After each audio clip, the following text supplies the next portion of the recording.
Alors, des profs qui corrigent des copies avec l'intelligence artificielle, est-ce choquant? Évidemment, je me tourne vers vous, Pierre Rondeau, vous êtes prof d'éco. Est-ce que vous avez déjà fait ça? Alors, par expérimentation, je me souviens.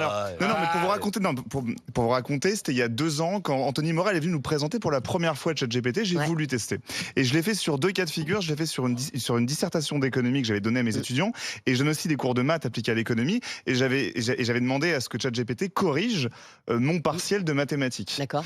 Le partiel de maths, alors c'était il y a 2 ans, peut-être que depuis il s'est mis à jour et ça a évolué, maintenant ça a bien progressé. Il avait tout faux. D'accord. C'est-à-dire qu'il avait fait tout le partiel, mais toutes les réponses étaient mauvaises. Il avait tout faux. Donc je m'étais dit, bon, ça marchera jamais.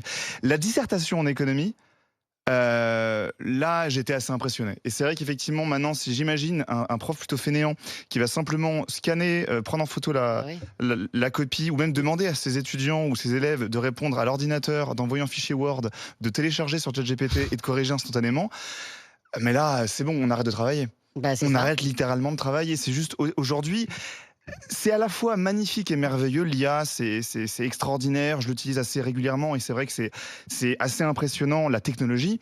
Mais dans l'usage au quotidien et dans les conséquences que ça va avoir sur à la fois la pratique professionnelle, l'utilité, je dirais. T'as pas envie d'essayer, franchement? Mais oui, par curiosité. Moi, j'ai envie que tu essayes et que tu viennes nous dire. Je vais essayer par curiosité. Oui, je vais essayer. Mais par contre, moi, je parle des conséquences. Les conséquences à la fois, parce que j'en parlais sur le niveau des élèves, parce qu'ils se mettent à employer l'IA quotidiennement. Le niveau des profs aussi, mais justement, c'est à la fois des conséquences négatives sur le niveau des étudiants et des élèves, mais sur les profs. Les profs, s'ils arrêtent de corriger, s'ils arrêtent de lire des copies, s'ils arrêtent de réfléchir avec les étudiants, avec les élèves, s'ils arrêtent de réfléchir à une correction, à comment amener la pensée logique, le fil conducteur, et qui prennent tout simplement les copies, l'IA, et hop, c'est corrigé, on va où? Tout part à volo. Là, pas plus tard que ce matin, la Cour des comptes, elle a publié une note sur le niveau scolaire des élèves qui est catastrophique. Si on a les élèves catastrophiques et maintenant les profs qui arrêtent de travailler, mais dans 20 ans, la France, c'est fini. Hein. C'est terminé. On a un niveau tout pourri. Alors, on peut dire que déjà, vu le nombre de copies, d'extraits de copies que vous m'envoyez, Pierre, on a quand même l'impression que le niveau n'est pas au top. Rémi, mais on a plein de messages sur ce sujet. Ah ouais, là, ça a dégainé très vite. Silou nous écrit: bonjour, pour toucher le fond, je pense que nous allons le traverser, voire l'explorer jusqu'au vide. Comment pouvons-nous être crédibles auprès de nos enfants et petits-enfants s'ils savent que l'IA corrige leurs copies à la place des maîtres et professeurs? Ce message de Sophie, je crois que le fond est déjà touché depuis longtemps. On est en train de faire du forage là. Et puis Nicolas nous dit: l'IA qui corrige des copies écrites par les élèves avec ChatGPT, la boucle est bouclée. C'est ça, c'est l'IA qui corrige l'IA. Finalement, ça vous choque, Juliette Briens, ou vous qui êtes jeune, vous vous dites, bah non, mais c'est le sens de l'histoire, quoi. Mais les amis, en fait, l'IA arrive.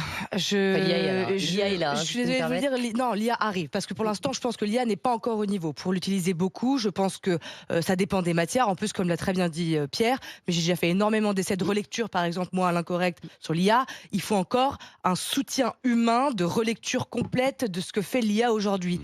Mais enfin, aujourd'hui, vous avez des IA qui détectent des cancers invisibles à l'œil humain, les amis. Donc, mais là, c'est utile. Dans le diagnostic médical, l'IA est à 90% de réponses justes, l'humain à 70%.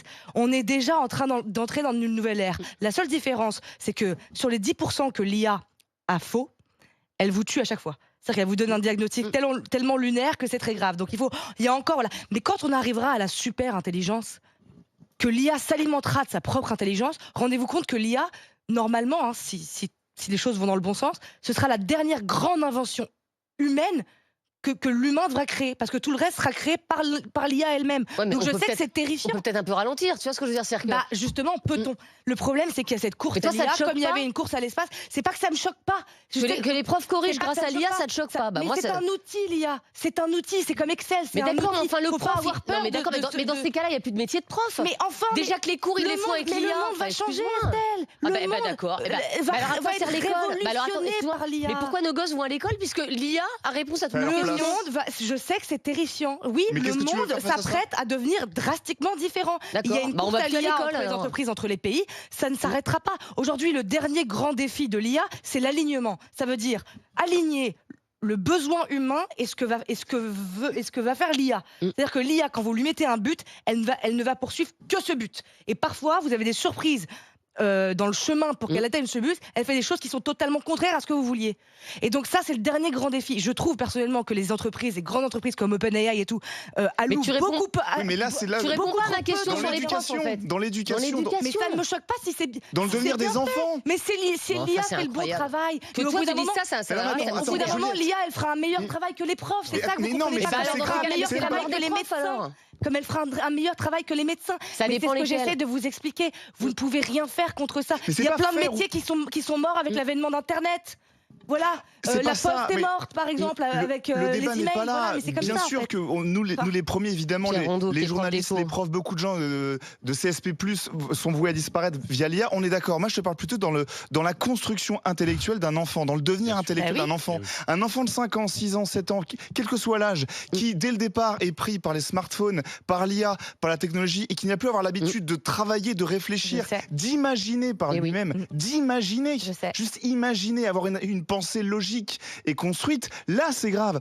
Tout le reste, je suis d'accord avec toi, c'est vrai qu'il faut s'adapter, c'est une évidence. Moi je te parle sur le devenir intellectuel d'un enfant. Mais intellectuellement, il sera peut-être, mais je sais pas, moi aussi je trouve ça terrifiant, mais je dis intellectuellement, il sera adapté à un monde avec l'IA. Il sera dramatiquement différent qu'un monde sans IA. Voilà. Fred Hermel, vous qui êtes très attaché quand même voilà, au respect des professeurs, à l'institution, vous n'êtes pas très IA, d'ailleurs je crois que vous n'avez jamais utilisé ChatGPT, donc vous pensez quoi de tout ça? Là j'ai une image qui me vient, il y a un superbe film, un chef-d'œuvre du cinéma français qui s'appelle Les Sous-doués passent le bac. Ah j'adore. Et il y a la machine à apprendre. C'est vrai. Ouais, vous vous souvenez, alors, pour les gens qui ne connaissent pas, tu donnes une sucette quand tu as une bonne réponse. Et qui te donne un coup de poing quand tu te pends. Non mais c'est terrible. Alors moi bien sûr qu'il y a des dissertations d'économie, mais moi je pense à mon domaine, plutôt le français et les lettres. Comment on peut juger une dissertation d'un gamin? Franchement, c'est voilà, parce qu'on se dit tiens, l'idée qu'il a eue, la phrase, la tournure de phrase que ce gamin de 15 ans a faite, merveilleuse, et qui mérite d'avoir un 19 ou un 20 pour une tournure de phrase littéraire, etc. Des profs ont vu ça. Moi-même, j'ai parfois eu, dans ma jeunesse, de très belles formules dans mes copies. Pas en maths, hein, je veux dire. Non, mais tu vois ce que je veux dire? Ça, l'IA ne peut pas calculer. Une jolie métaphore. C'est pas vrai. Attends. Une jolie métaphore, l'IA ne peut pas sentir le côté... ne peut pas être émerveillé par une tournure de phrase. Il n'y a pas de côté subjectif. En fait. Et ben voilà, il n'y a pas le côté « waouh, c'est de la poésie ». Quoi. Vous savez, il y a des phrases comme ça qui sont magnifiques, qui ne s'expliquent pas par l'intelligence artificielle et qui ne s'expliquent même pas par l'intelligence tout court. Il y a des phrases qui plaisent uniquement par la sonorité des mots, des choses comme ça. Ça, il n'y a aucune machine qui peut le détecter. Donc, quelqu'un qui sera magnifiquement créatif dans sa copie aura peut-être une moins bonne note que quelqu'un qui sera purement scolaire. Et ça, c'est dommage.